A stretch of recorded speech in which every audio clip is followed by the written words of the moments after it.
So today, we're going to start a new simon in Iggeres HaKodesh. But before we do so, I want to take a few moments to talk about in the last few hours, Klal Yisrael as a whole, and Chabad Hasidim in particular, suffered a huge loss. Yeah, the passing of Rabbi Khan. So I want to talk about him for a few minutes. Some of you might have heard of him, some of you might not have heard of him. But even if you didn't hear of him, if you enjoy my classes, you've definitely benefited from him very much in an indirect way, or maybe even a direct way. So Rabbi Yoel, he was born in 1930 in Russia, and his family in the 30s, they emigrated to Eretz Yisrael, where he was quickly identified as a Goin, really in a league of his own in terms of his mind, his memory, his analytical abilities, ability to dissect and to understand and convey information. He was a chavrusa with Rebel Pavarsky back in the time in Eretz Yisrael. In Eretz Yisrael, yeah. He was a Litvak in the beginning, no? Yeah. Who? Rebel? Yeah, Was a Litvak, yeah. No, but Rabbi Yoel was a Lubavitcher, all the way back. They learned together.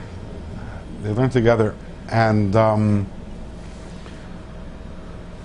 when he was 20 years old, so he came to America. Back in the day, I remember hearing the story.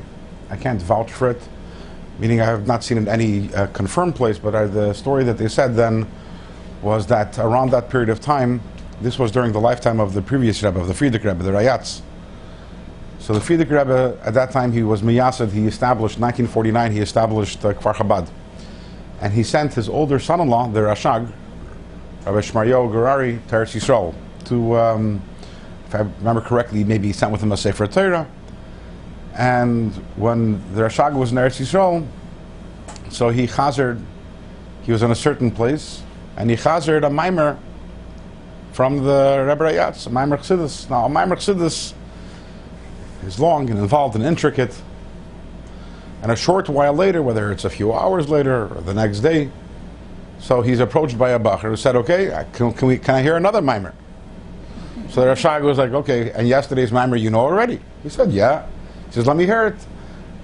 And this bacher goes and repeats the maimer to him, almost word for word.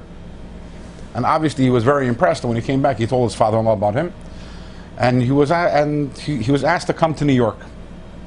He got onto the boat on Yud Aleph Shvat Tafshin Yud, which is the day after the Frierdiker Rebbe passed away. The Frierdiker Rebbe passed away on a Shabbos, which was Yud Shvat. This was Sunday, but he did not know yet. He got on the boat. He did not know yet that he was going to his Rebbe. But little did he know that when he got onto the boat, his Rebbe had already been nostalgic.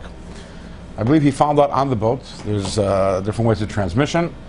He arrived in New York a short while later, and he wasn't even sure whether he should stay, whether he should go back. After all, he came to the Rebbe. He immediately connected with our Rebbe, and he asked the Rebbe's advice. And the Rebbe told him, if my father-in-law told you to come, then this is where you're supposed to be. And again, he immediately connected to the Rebbe. Even in the year before the Rebbe officially accepted, he was the one who was by all the Farbrengens, and he became the Chayzer. The Chayzer means the one who memorizes and then transcribes what the Rebbe says. Now you have to remember, the Rebbe's Farbrengens very often were hours on end, and the ability to memorize and transcribe afterwards is something which I personally can't fathom. I listened today, listen to tapes, listen to Sikha from the Rebbe, I listened for 15 minutes, and he asked me afterwards, can I not only transcribe it, can I repeat it to you verbatim? I can give you the point, but to be able to, and he became the chief, and for the next 40 years, he never left the Rebbe's side, even when his father passed away, and he wanted to go to Eretz Yisrael. His father was in Eretz Yisrael. The Rebbe told him no. The Rebbe said, "I need you here." The Rebbe told him, "You anyway is not going to make it for the Levaya, and for Shiva, I need you here." He never left, and so much of what we have is due to him. All the every time the Rebbe edited a Maimer, it was written by Rabbi Yoel. Many of the sikhs that we have that the Rebbe edited were written by Rabbi Yoel. And it wasn't only, some people have an amazing memory, it wasn't only he had an amazing memory. He became the head mashpia in 770. His mastery of Chassidus was legendary, and it wasn't only, you know, sometimes you say a tzana, the mali sifri, like a box that's full of svarim. That some people just have a photographic memory and they're able to memorize a lot. Everyone who teaches Chassidus today in Lubavitch is a Talmud of Rabbi Yoel's. He was the one who knew how to analyze and dissect and give over in simple words what the Rebbe said, the different concepts in Chassidus. I don't know how many of the Sfarim that we're looking behind us have his fingerprints on them, and many of them were authored by him. Although, by the way, he never authored anything like directly. Everything was just from the Rebbe, but then afterwards other people took his speeches and his thoughts and they put it into different Sfarim, and the Rebbe also put him in charge of a monumental project called Sefer HaErechim, which I'm sure is somewhere over here. Right behind me. Right here, behind me.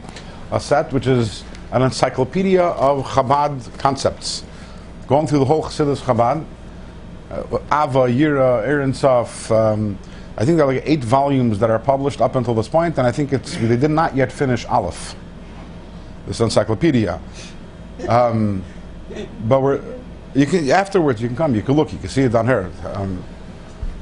Because his ability to go through Chassidus and analyze and dissect and to create different categories is incredible.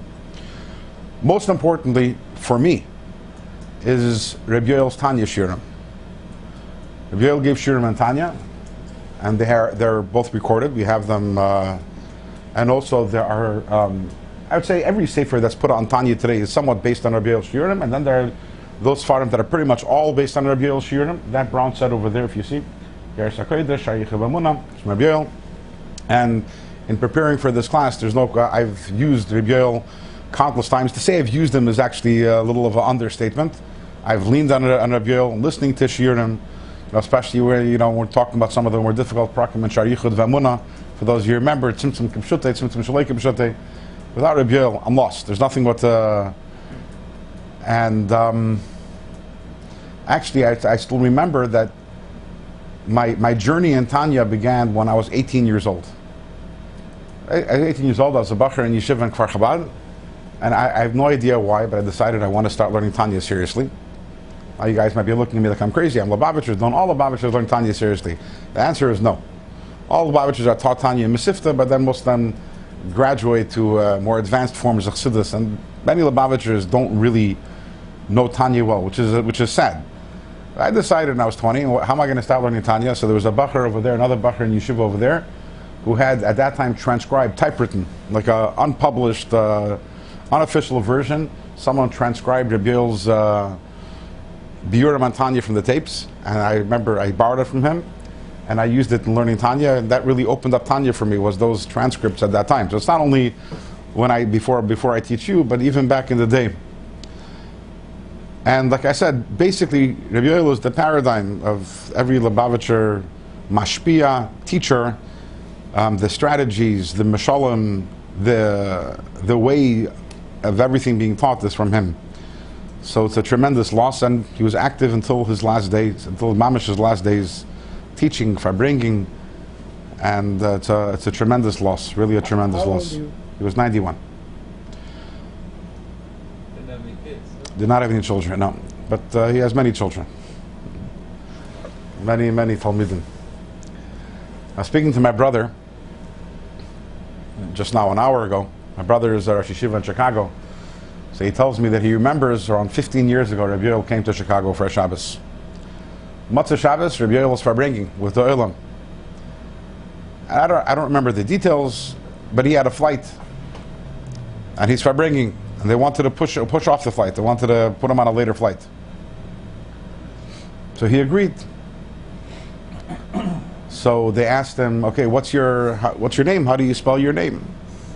Khan, K-A-H-A-N, K-A-H. He said, "I don't know." He said, "Ask my wife."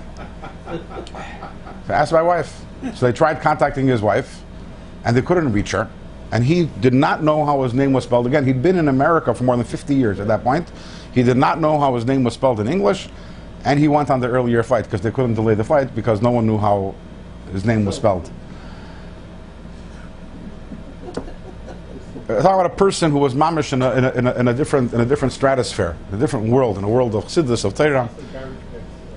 Whether it's true or not, basically, but I can tell you that 7 years ago, so I work for an organization called JLI, the Jewish Learning Institute, and we decided 7-8 years ago we decided we were putting out a course on the Rebbe's teachings.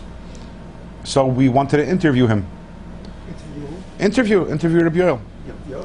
So we got in touch with one of the people who worked along, with him. I would say assistant, but the word assistant doesn't really apply. Rabbi Yoel, to understand, Rabbi Yoel never wore a kapata. Besides for a Shabbos. And despite his greatness, or maybe because of his greatness, everything about him was with absolute simplicity. He didn't hold of himself. He didn't approachable by anyone and everyone. Zero ears about him. Like zero awareness of his greatness, or maybe awareness of it, but in the true Chassidic tradition, that doesn't bring you any gaiva or bring you any, that's my job and that's who I am and that's the talents that Hashem gave me. Very, very unassuming, very, very approachable. And so he didn't have like a gabbai or a shamus. That wasn't, the thought wasn't shaykh to something for him. However, he worked in the office, and his work was in Sefer Erechim and helping with the sichos, the mamarim, and transcribing even in later years. That was a job. And so we said, we went to one of the people who worked alongside him and asked him, how do we get Rabbi Yoel for an interview? He said it's very hard because Rabbi Yoel was very busy.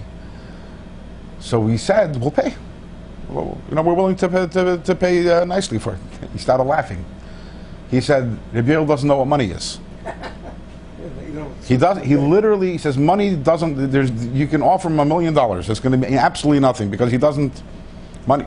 The only way you're going to get him is if if you convince him that this is an important part of Hafatzas Hamayanos, this is an important part of spreading Chassidus, and then and it'll come, and then he's not going to charge. But that's the only way. So we did that. We spoke to him and explained to him the importance of the project and how many people would benefit. And he was interviewed by us twice, and we gained a lot from that interview. But it was a little of a glimpse into the person. I don't know how many people there are in the world today. You could say that money literally means nothing to them, but he was that kind of person. Money meant nothing to him. Anyways, so definitely today's shir is Le'ili Nishmas Rabbi Yoel ben Rabbi Naftali Nachman HaKohen. The Neshama should have an aliyah, and he did not know. No, not in English. No English. He wasn't in this world. He literally wasn't in this world. He had no. He was in the Ilma Solyena. There's a story that I'm pretty sure that I've said here, maybe even more than once, about the Frierdiker Rebbe, the Rebbe Rayatz, that once when he was taken in for an interrogation by the NKVD. The KGB, before the KGB came the NKVD. Actually, I think this wasn't even the NKVD, I think this was the GPU, which I think came even before the NKVD. We're talking about the 1920s. And the Frierdiker Rebbe was sitting at a table, at the head of a table, and a bunch of interrogators sitting around the table, and each one had a gun, a revolver sitting in front of him, just sitting on the table, for a good dosage of intimidation. And they were asking the Frierdiker Rebbe questions, and the Frierdiker Rebbe was being surprisingly uncooperative and was not giving them the information that they wanted. So one of the interrogators lost patience, and he picked up his gun, and he said in a passive-aggressive, sarcastic way, he told the Rebbe, you see this toy that I have over here? This toy makes people speak. In fact, even people who are mute, this toy makes them speak also. So the Frierdiker Rebbe cold-bloodedly answered, and he said, that toy that you have, it scares people who have one world and multiple gods. I have one God and two worlds, so your toy doesn't scare me. In fact, it makes no impression on me whatsoever. And obviously that itself is a heroic story, but there's a sikha from the Rebbe, where the Rebbe explains that there's a depth to what the Frierdiker Rebbe was said, which the average person is not catching. The Rebbe Rayatz wasn't saying, no problem, you kill me, I have another world I can go to. I have two worlds, I'm now in this world, but if you kill me, I'll go to my next world, so I'm not scared of you because there's another world waiting for me. What the Frierdiker Rebbe was really saying is, I have two worlds and I'm already in the next one. And because I'm already in the next one, your gun doesn't do anything to me. It's not pshat that your gun does something and it transfers me from this world to the next. I'm already in the next world. Olam Haba doesn't mean a world. Olam Haba exists now also. It's a ruchniistic world. There's a gashmiistic world, and then there's a godly world. And the Frierdiker Rebbe said, I'm already there. So what happened? They let him go. But I think he was arrested a few times to let him go. But the point is, I believe that Rabbi Yoel very much personified this idea. You think, what happened today? He passed away. It's a big loss to us. The Gemara says, right? Tzaddik avad avad l'doire. So it's a loss for our generation. But for him, I don't think too much changed. He was learning Chassidus before. I'm sure he's learning Chassidus now. If anything right now, I'm sure he's hearing Chassidus from the Rebbe right now. So for him, nothing much changed. There was no, he didn't live in Olam Haza to the point that you say that, oh, something ended by him. Olam Haza ended. There was no Olam Haza. He was already in Olam Haba. So it's not a very difficult transition. Difficult for us, but I'm sure he, wherever he is, he's again back to square one, listening to the Rebbe and maybe doing chazaras over there. And there's a letter from the Rebbe to Ariel Sharon. Ariel Sharon, in the 6-Day War, he was a big hero, a general in the 6-Day War. Eventually, later he became the prime minister, but back before then, and shortly after the 6-Day War, he lost his son in a tragic accident. His son, his name was Gur, he died in a tragic accident. And the Rebbe sent him a letter. And in the letter, the Rebbe points out the words that we say to be Menachem Ovel. Hamakim Yenachem Eschem B'Seich Shar Aveli Tzinu Yerushalayim, which obviously also is timely for right now, when we're all focused on our Avelus over Tzinu Yerushalayim. And the Rebbe asks a pashut question. What for? Hamakim Yenachem Eschem. The Ovel now needs to be reminded also about the Beis HaMikdash in Yerushalayim. As they say in Yiddish, Nar das felt that's what he's missing, right? He's in the middle of his own Avelus. You need to remind him about another Avelus. And we start off by saying, Hamakim Yenachem. We're trying to comfort the person. How are we comforting the person? By bringing in the Avelus over Tzinu of Yerushalayim. And the Rebbe gives 3 explanations over there in this letter. And I want to give over 2 of them tonight. One of them is directly related to what we just spoke about now, which is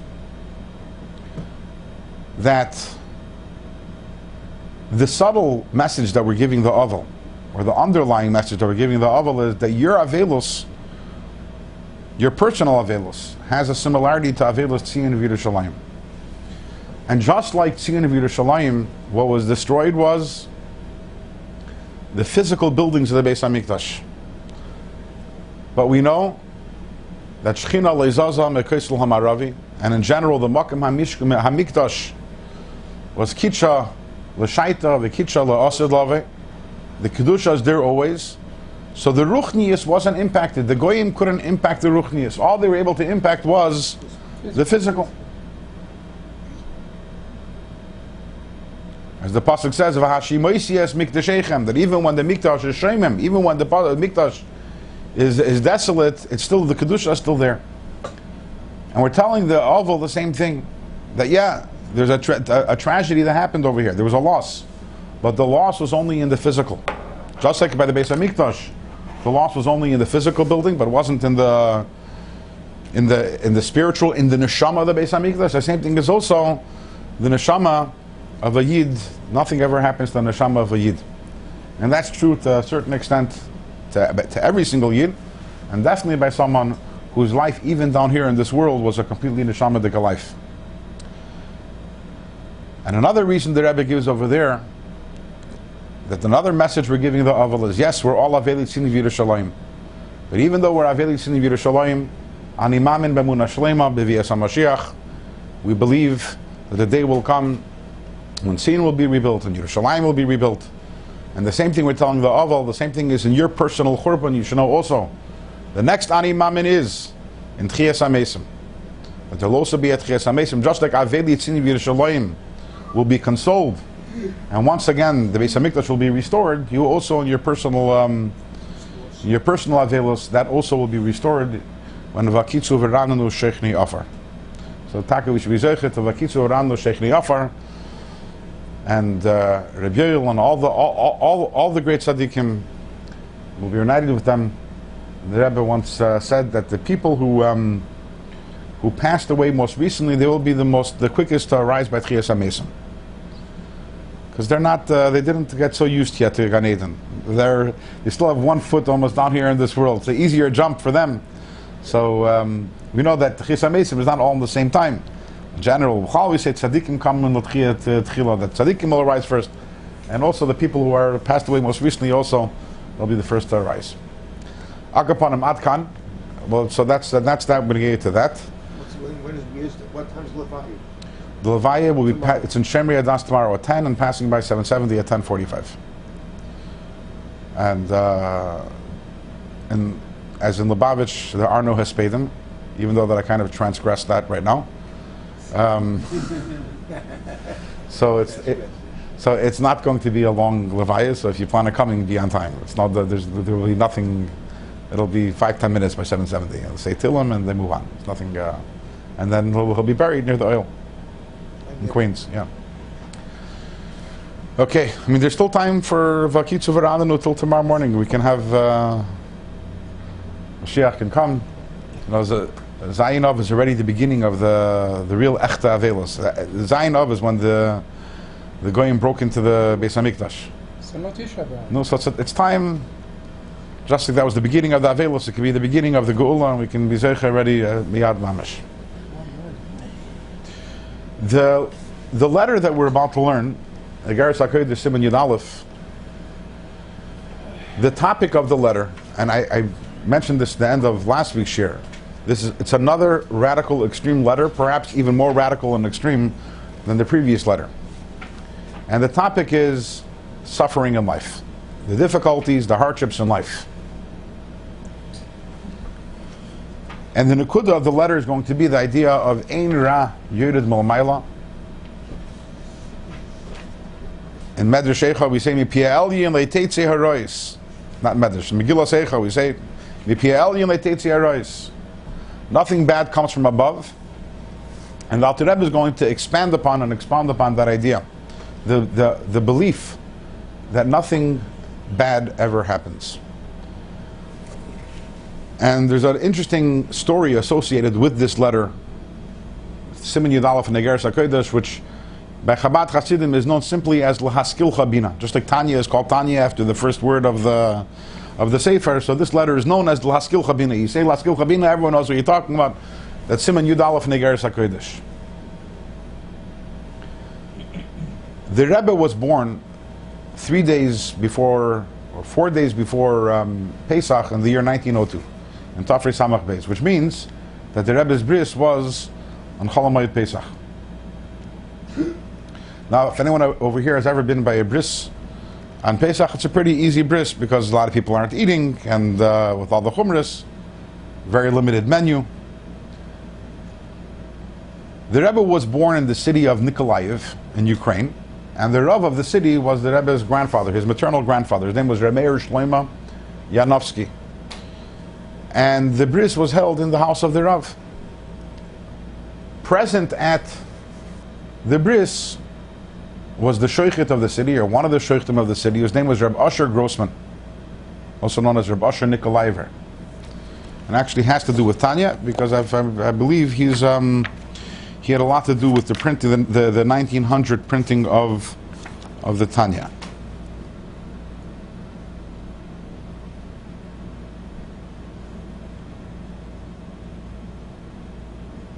Yeah, if you turn to page 2 in your Tanya, you see at the bottom it's signed by Asher Ber Meir Sheikh Beidik min Nikolaev. Because in the Tafrei Samach, the 1900 edition of Tanya, which every Tanya since then is pretty much a photostat of that edition, he was very involved in the printing of that edition of Tanya. No, page 2. That's page 8. I said page 2.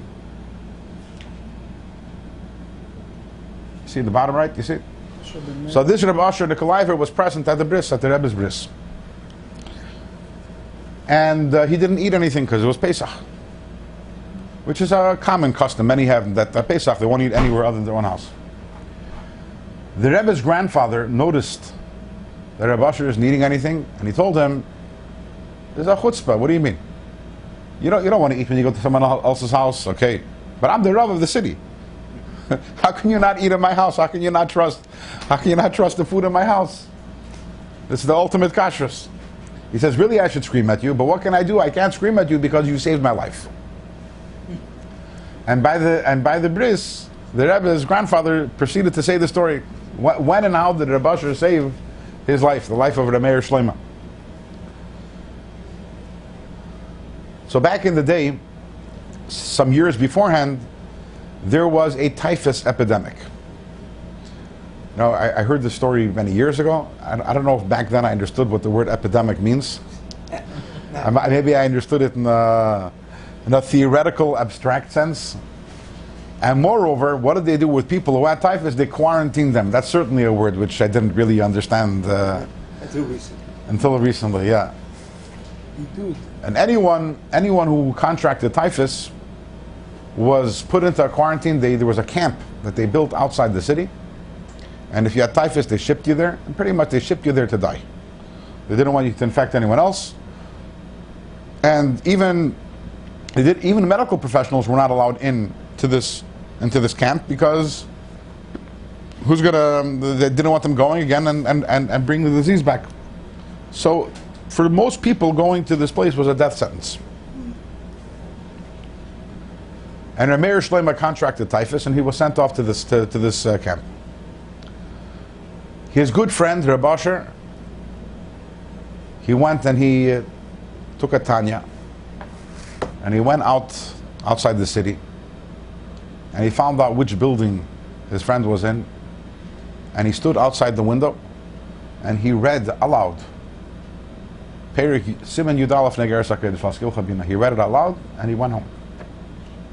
Wasn't sure he heard him, he didn't hear him, he's alive, he's not alive. The next day he came back and did the exact same thing.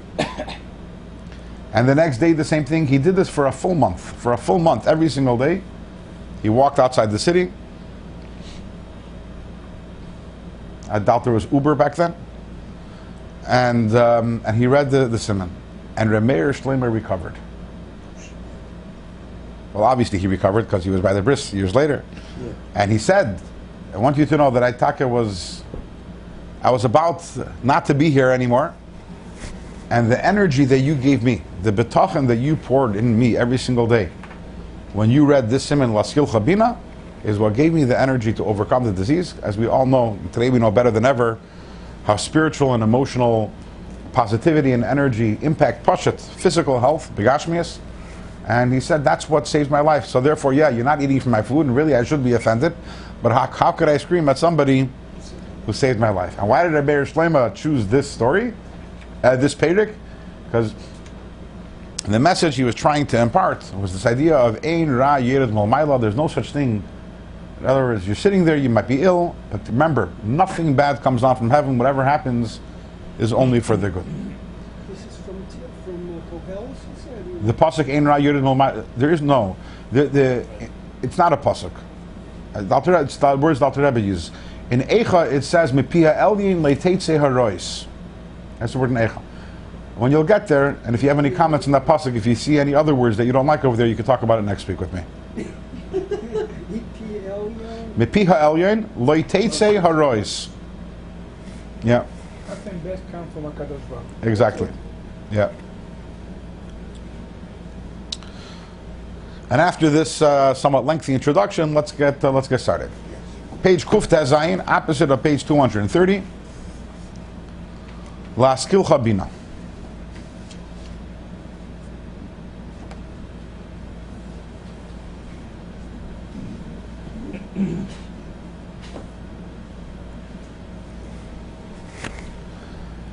Lahaskilcha bina. I'm here to teach you, to give you to understand wisdom. Ki lo yizu hadarach yishkin er Hashem. If you want that the light of Hashem should reside within you, the way to arrive at that is not liyos chofetz b'chai b'sarim. It's not by desiring material life, ubani u'mezeni, and children and livelihood. Ki al zeh amru Razal, because regarding this, Chazal tell us, batil ritzein chachulu. We had this in last week's Pirkei Avos. Chazal tell us we have to be mevatel our rason. We have to nullify our will, which means dahainu sheyiritzein batel b'mitzias. Batel ritzeincha means that a person's ratzon is completely batel. V'lo yeh lo shum ratzon klal. A person should not have any desire whatsoever binyani ha'olam haza kulam.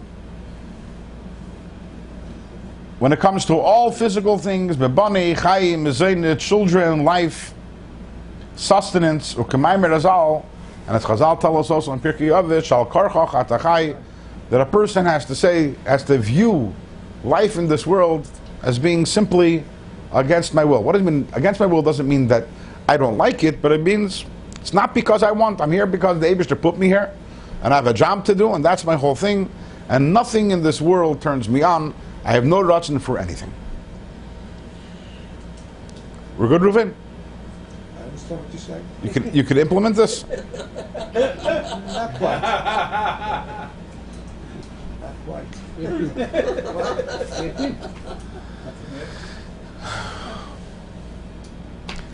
In today's day and age, if you live in 2021, you've probably heard the word trigger warning. Trigger what? No, so you're not in 2021. You're still living in 1985, I think. Trigger alert, trigger warning. I'm going to say something, I'm going to say something, but be careful. It might trigger some people. Some people might get Offended. not offended. Today, everyone's very sensitive today. In Chas v'Shalom, you might offend someone's sensibility. So I have to give like a trigger alert for this.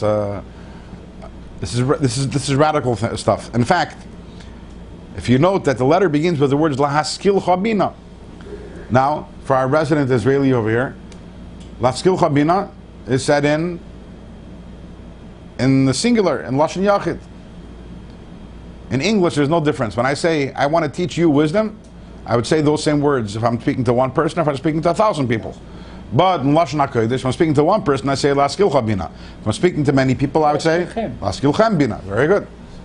And here the Alter Rebbe says Lahaskilcha bina. Why? This is a letter published, and it's to everyone. So in Shiurim b'Sefer Tanya,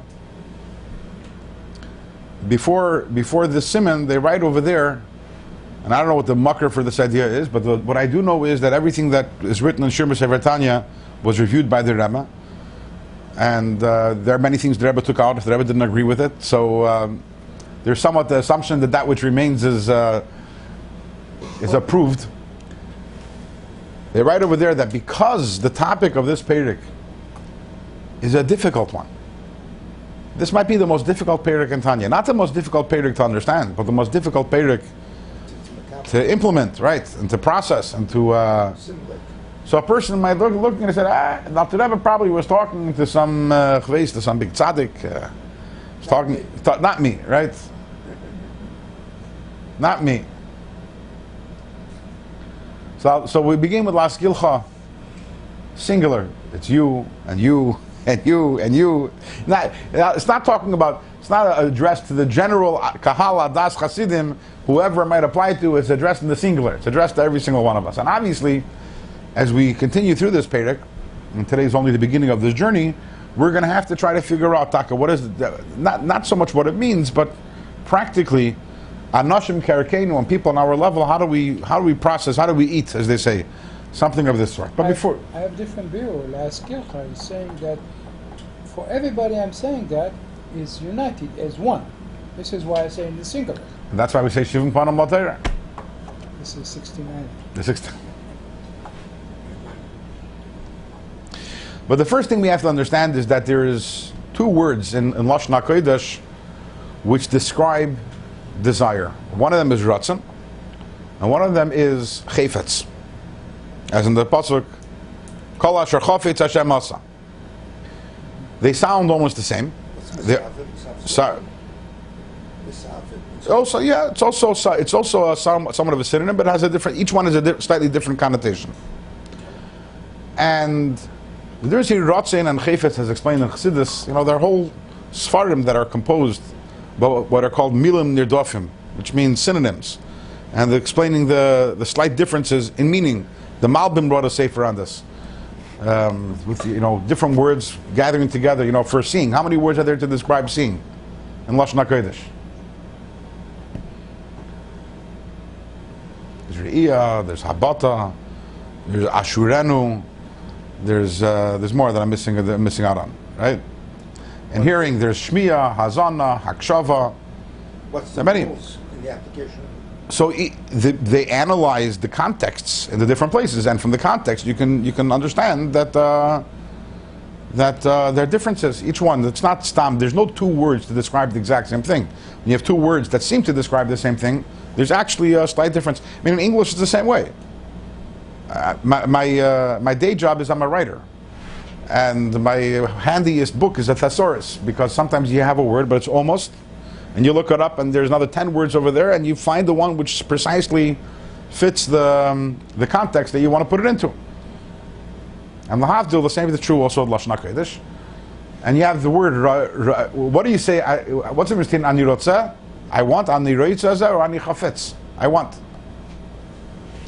So Chassidus has explained that ratzon, relative to chafetz, ratzon is chitzonius and chafetz is pnimius. And this is something that we've talked about many times. The idea is, any time you do something, anything that you do, there has to be a ratzon for it. Because you're not going to do anything unless you have a ratzon to do it. Doesn't make a difference what it is. But sometimes your ratzon for something is not because you want it itself. There's really, for example, so do you want to brush your teeth in the morning? Yes. Because if you didn't want to, you wouldn't do it. Every action that you do is motivated by some sort of ratzon. But do you really want to brush your teeth? No. Is that what you fantasize about, brushing your teeth? That's your desire? No, what you really want is healthy oral hygiene. And you don't want to get cavities. You don't want your gums, you want your gums to be healthy.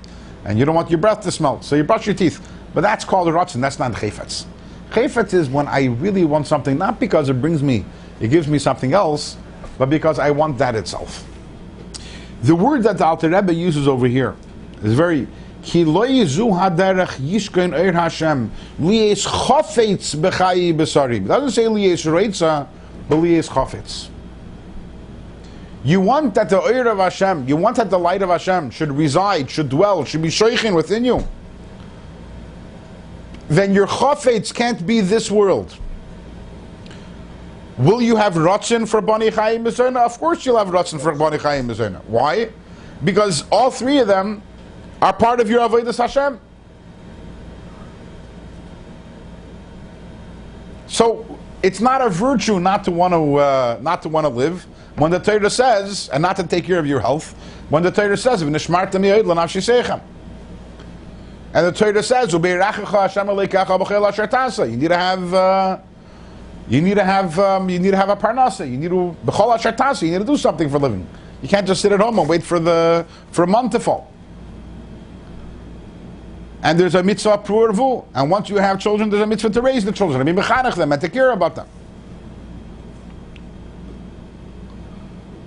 But what is your ultimate desire? What is your end game?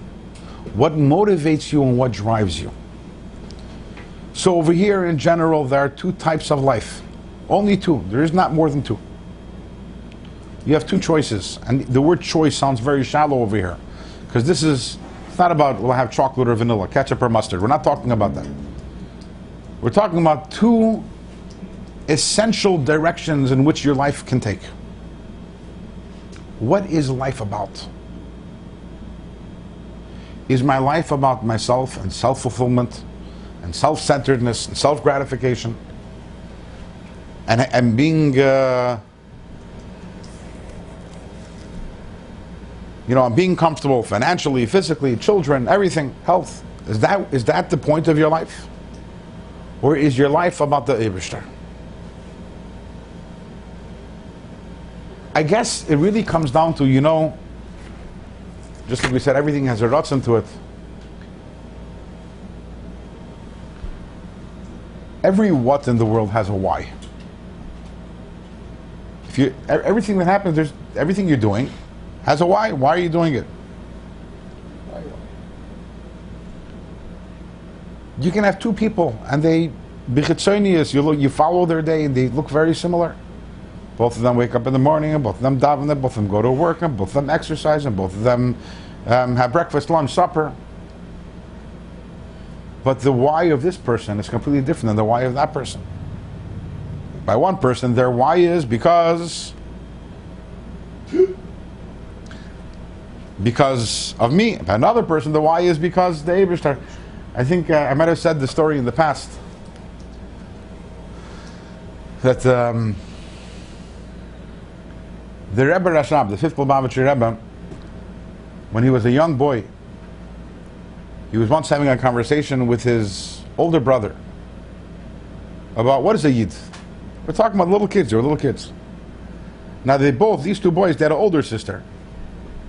It was Rebbe the Verleah, and she overheard the conversation, and she reported to her father, the Rebbe Maharash, the fourth Lubavitcher Rebbe, Rebbe Shmuel. And he called over the boys, and he said, I heard you're talking about what's a Yid. Let's do today. Let's do a hands-on experiment. We'll figure this out. He told his Misharis, he says, go call me the Balagala. Call me the Russian, the Balagala, the wagon driver. Now he was a good wagon driver. He spoke Yiddish back in the day. Many, especially if they grew up, people they grew up already. So he spoke Yiddish. So the Rebbe Marash turns to him and tells him, so tell me,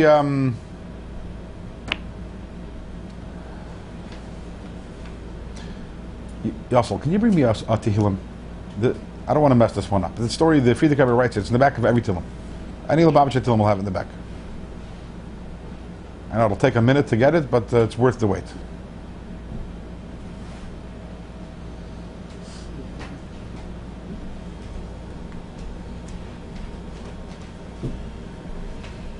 Step one. Step two is I have to find it.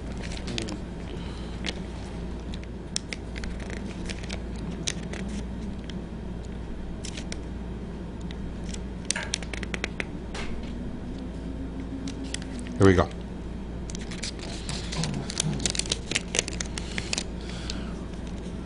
Oh, sorry. So first he calls in. Okay, the Balagala is afterwards. First he calls in his Misharis, a simple Yid, his attendant. His name is Ben Sion. So Ben Sion comes, and the Rebbe Marash asks him, Ben Sion, did you eat? Hast du gegessen? Ben Sion says, yeah. So the Rebbe says, Hast du gut gegessen? Did you eat well? So he answered, Was is good? Zat Baruch Hashem. What do you mean good? Baruch Hashem. Yeah, I'm full. Und schlieb, was hast du gegessen? Why did you eat? So he answered, Kedei zu leben, in order to live. Und schlieb, was lebst du? And why do you live? It's like 20, the game 21 questions. So he answered, Kedei, ich soll kennen sein a Yid und tun, was der Eibishter will. So that I can be a Yid and do what Hashem wants. And then he gave a krechts. Who gave it to him? The Misharis. Misharis, yeah. So he told the Rebbe Marash, tells him, you can go and send me Ivan. As mentioned earlier, right? So he was a goy. He spoke Yiddish, so he comes, and the same round of questioning happens again. The Rebbe Marash asks him, Hast du gegessen? Hast du gegessen? Yeah. He answers, yeah. Hast du gut gegessen? Did you eat well? Yeah. Sleep, was hast du gegessen? Why did you eat? Kedei soll leben, so that I should live. Und sleep, was darfst du leben? Why do you have to live? Kedei ich soll kennen nehmen a trunk bronfen und verbeißen. So that I should be able to have some to be able to drink some alcohol and then and have what to chase it with. Right. Ken's gain. You can go. And that was the Rebbe Marash's way. Instead of explaining them in a Yidden Goy, he decided we'll just do a science experiment right on the spot. But you can be a Yid who lives like a Goy. And that's really ultimately what we're getting about over here. What's your chofetz? Why do you live? Now once you live, everything falls into that context. And a Yid, the way a Yid is supposed to live, is no. My goal isn't Bani. My goal isn't Chai. My goal isn't Mizayni. None of these are my goals. All of these are things I'm doing because the Eibishter wants me to. My goal is to serve the Eibishter. That's what a Yid is. And that's the Alter Rebbe says, Lo yizu haderech yishkoin eir Hashem li yischafetz b'chai b'sari m'bani m'zayni. No. You're not going to get that yishkoin eir Hashem if you're in a place of chafetz b'bani b'chai b'sari m'bani m'zayni, when your ultimate why, if the answer to your ultimate why to everything you do is me, that's not the way it's supposed to be. You have to have battle it. Your ratzon, your natural ratzon, you have to be mevatel it. And what is your ratzon? Your ratzon is only to do what Hashem wants you to do.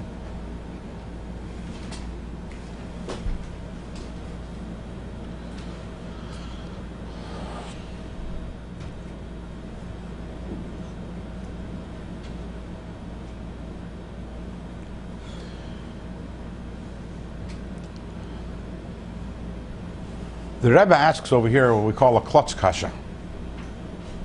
You ever heard the expression, a klotz kasha? Yeah. They accuse me of that. The Rebbe, when the Rebbe would ask a klotz kasha, was a certain sense of admiration for the question. Oh, yeah.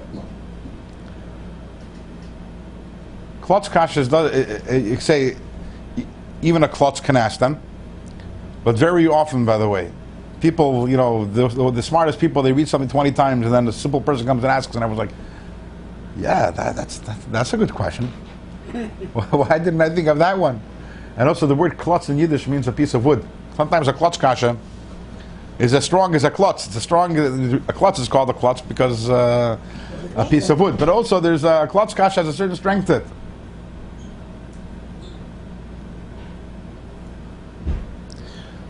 Now, a klotz kasha is a question you don't need to have outside information and knowledge. It's not like, but there's a maharsha in Masechtas Krisus that says otherwise. It's, look at it. What does it say? How are you reconciling it? Alter Rebbe says over here, take a look. Laskil Chabina. Alter Rebbe says, I want to teach you wisdom. So you think the Alter Rebbe is going to tell us some sort of big chiddush, teach us wisdom. What's the chiddush? Alter Rebbe says, Ki lo yizu adarech yishken eir Hashem liyischafetz b'chai b'sarim.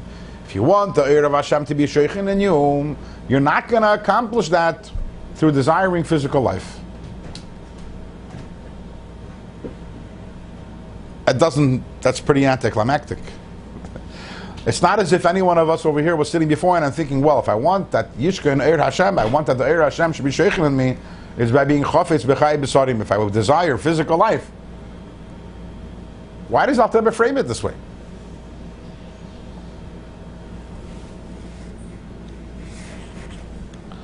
So the Rebbe answers, and this is an answer which we'll understand a little now, but more as we continue the Perek, this answer will develop and go along with us as we go along.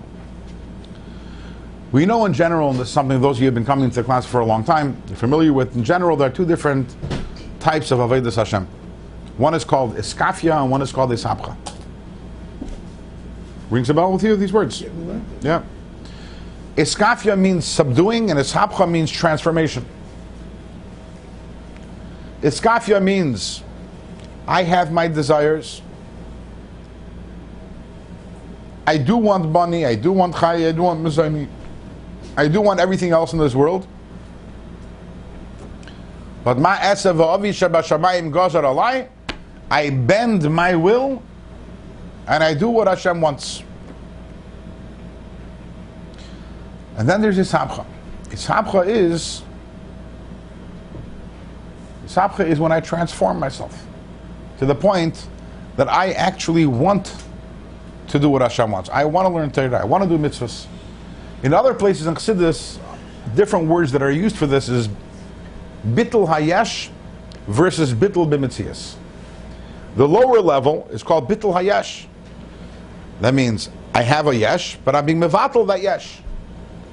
And then there's bittul b'metzias. Bittul b'metzias means that there is nothing there.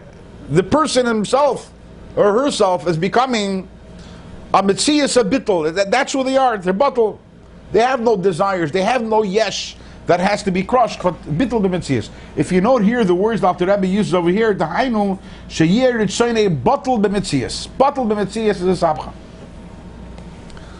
Now, which of the two was greater, iskafia or sabcha? Bittul hayesh or bittul b'metzias? So it would seem bittul b'metzias is greater, and ishapcha is greater. Interestingly, however, in many places in Chassidus, it's explained the value and advantage dafka of bittul hayesh and dafka of iskafia. Why is that? So if you have ishapcha, you wake up in the morning and you want to daven. You have iskafia, you wake up in the morning, you don't want to daven. Right? That's the difference. Both of them are going to end up davening. The one who had ischapcha, the one who had bittul b'metzias, why is he davening? Because he wants to daven. Because he's in sync already. The one who has iskafia, only bittul hayesh, why is he davening? Not because he wants to daven, he doesn't want to daven. So why is he davening? Because Hashem wants him to daven. So in a certain way, that's actually greater. There is a greater bittul in bittul hayesh than there is in bittul b'metzias. Think about that for a second. I know that sounds strange. But the person who doesn't want to daven and forces himself to daven, in a certain way, there's a greater degree of bittul in him than the person who wants to daven, because that person who wants to daven is davening because he wants to daven. He is not being mevatel himself at the moment. Sorry? It's a bigger avoid. It's a bigger avodah. It's a bigger avodah.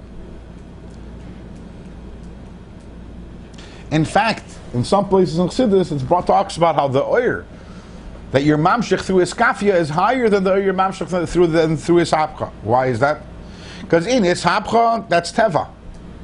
Meaning, when you have ishapcha, whatever you're doing is natural. You're doing it because that's your nature. That's what you want to do. On the other hand, a person who's doing iskafia, it's l'mayla min teva, because he's going beyond this teva, and we know that everything is midah keneged midah. So through iskafia, you bring down an oir which is higher than teva, and through ishapcha you bring down an oir which is teva. So therefore, a person might think, oh, wow, there's such an advantage to iskafia, there's such an advantage to bittul hayesh. So why should I try to bother to change my ratzon, to do ishapcha? Why should I try to bother? No, it's good. I should be chafetz b'chai b'sarim b'bani mezayna. I should desire all that stuff, and then be mevatel myself. And anyways, do opposite. Maybe that's the greater avodah. So Alter Rebbe comes along and says, "Laskilcha bin, I want to teach you wisdom, and I want you to know that yes, is the avodah of iskafia great? Yes. Is the avodah of bittul hayesh great? Yeah. But if you want to have that the Eir Hashem should be shoichein, to dwell in you, shchina, in a permanent way, to reside in you, that's not through iskafia, and that's not through bittul hayesh. That's dafke through bittul b'metzias, dafke through ishapcha. So Alter Rebbe really is negating a svara in kedusha. Why is it that in order to have lishkoin oir Hashem, you need to have dafke bittul b'metzias? That we will talk about in Mirz Hashem as we continue. So, just to recap, we need to understand why it is that to have lishkoin oir Hashem, you need to have bittul b'metzias, and also in a larger sense, we also need to really, we talked about concepts, but obviously, all of this has to be, as they say, knocked home in a more practical way. In Mirz Hashem, we'll do that as we continue this period. Everyone have a good Shabbos, and Yehovchu Yom Meilu L'Sasan L'Simcha, L'Miyadim, and we should be zeicher to celebrate Tisha B'Av in Yerushalayim HaKodesh, Mashiach's birthday, with Mashiach.